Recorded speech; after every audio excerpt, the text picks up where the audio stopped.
माननीय मुख्यमंत्री महाराष्ट्र राज्य यांनी सर्व शासकीय विभागांना 100 दिवसांचा कृती आराखडा दिलेला आहे। त्यान्वये पोलीस विभागास वेगवेगळ्या गुन्ह्यातील मुद्देमाल 100 दिवसात नाश करण्याबाबत सूचना दिल्यात। त्याचप्रमाणे माननीय पालकमंत्री सांगली जिल्हा यांनी देखील anti drug task force Sangli होणाऱ्या साप्ताहिक बैठकीमध्ये सांगली जिल्ह्यातील जप्त अंमली पदार्थ मुद्देमाल नाश करण्याबाबत सूचना दिल्या होत्या। त्या अनुषंगाने सांगली जिल्हा पोलीस दलातील वेगवेगळ्या 9 पोलीस ठाण्याकडील NDPS ॲक्ट 1985 प्रमाणे लागवड, वाहतूक, विक्री, सेवन अशा वेगवेगळ्या दाखल असलेल्या गुन्ह्यातील सन 1986 पासून ते सन 2024 पर्यंतचा मुद्देमाल हा NDPS ॲक्ट 1985 यामधील तरतुदीनुसार केंद्रीय अंमली पदार्थ गोडाऊनमध्ये पोलीस ठाण्याकडून जमा करण्यात आला होता। संदीप घुगे पोलीस अधीक्षक सांगली यांनी स्थानिक गुन्हे अन्वेषण शाखेस याबाबत पाठपुरावा करून सदरचा मुद्देमाल कायद्यातील योग्य त्या तरतुदीप्रमाणे नाश प्रक्रिया सुरू करण्याबाबत आदेशित केलं होतं। त्यानुसार स्थानिक गुन्हे अन्वेषण शाखेकडील पथकातील पोलीस हवालदार संकेत मगदूम, पोलीस शिपाई सोमनाथ पतंगे व वरील पोलीस ठाण्याकडील कारकूज यांनी पोलीस मुख्यालय सांगली येथील केंद्रीय अंमली पदार्थ गोडाऊनमध्ये जमा असलेल्या मुद्देमालाबाबत माननीय न्यायालयात पाठपुरावा करून वेगवेगळ्या 9 पोलीस ठाण्याकडील 17 गुन्ह्यातील मुद्देमाल नाश करण्याबाबतचे आदेश प्राप्त करून घेतले। माननीय पोलीस महासंचालक दहशतवाद विरोधी पथक महाराष्ट्र राज्य मुंबई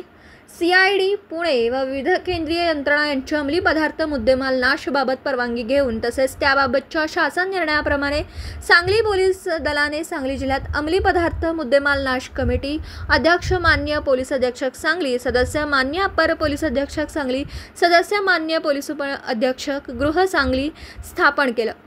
सदर कमिटीच्या परवानगीने केंद्रीय अंमली पदार्थ गोडाऊनमध्ये पोलीस ठाण्याकडून जमा करण्यात आलेला गांजा, ब्राउन शुगर, कोकेन मुद्देमाल हा NDPS ॲक्ट 1985 मधील कलम 53A या कलमाप्रमाणे दिनांक 11 एप्रिल 2025 रोजी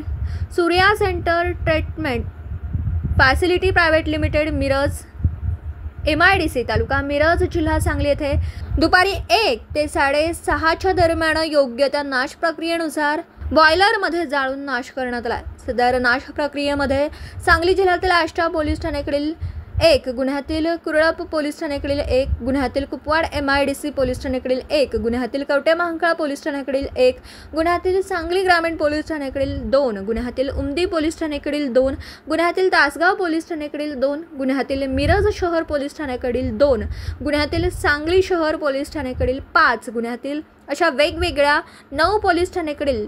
NDPS ॲक्ट 1985 प्रमाणे लागवड, वाहतूक, विक्री, सेवन अशा वेगवेगळ्या दाखल असलेल्या 17 गुन्ह्यातील सदरचा 813.232 किलोग्राम वजनाचा व 84 लाख रुपये किमतीचा गांजा, ब्राउन शुगर, कोकेन मुद्देमाल त्यामध्ये समावेश होता। सदर प्रक्रिया NDPS ॲक्ट 1985 मधील कलम 52A या कलमाप्रमाणे 2 शासकीय पंचसमक्ष व कमिटी अध्यक्ष सदस्य यांच्या समक्ष सुरक्षितरित्या कोणत्याही प्रकारचं प्रदूषण व त्यामुळे आजूबाजूचा परिसरातील लोकांना कोणत्याही प्रकारचा त्रास होणार नाही याबाबत दक्षता घेऊन कोणताही अनुचित प्रकार घडू नये याकरिता आरोग्य यंत्रणा तसेच अग्निशमन दल, त्याचप्रमाणे सहाय्यक रासायनिक विश्लेषण कोल्हापूर, वैध मापन शास्त्र विभाग, महाराष्ट्र प्रदूषण नियंत्रण मंडळ यांच्या उपस्थितीत व योग्य त्या बंदोबस्तात पार पाडण्यात आला आहे। सदर पूर्ण प्रक्रियेत Surya centre treatment facility private limited Miraj MIDC तालुका मिरज जिल्हा सांगली यांच्याकडील अधिकारी कर्मचारी यांचं मोलाचं योगदान लाभल्याने माननीय पोलीस अधीक्षक सांगली संदीप घुगे यांनी डॉक्टर मेघना Kore, Surya centre treatment facility private limited Miraj MIDC यांचे आभार मानले।